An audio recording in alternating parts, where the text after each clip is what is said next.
آپ کو یاد ہوگا کہ 9 مئی 2023 کو بانی پی ٹی آئی اور پاکستان کے former prime minister Imran Khan کو گرفتار کیا گیا تھا۔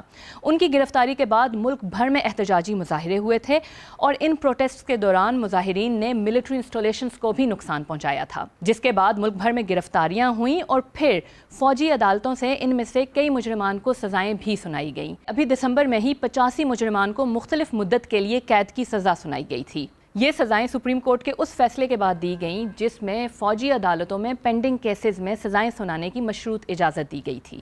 اب پاکستانی فوج کا کہنا ہے کہ ان میں سے 19 افراد کی سزائیں معاف کر دی گئی ہیں۔ ان تمام افراد کو ملٹری انسٹالیشنز پر اٹیکس کے جرم میں 2 سال قید کی سزا سنائی گئی تھی۔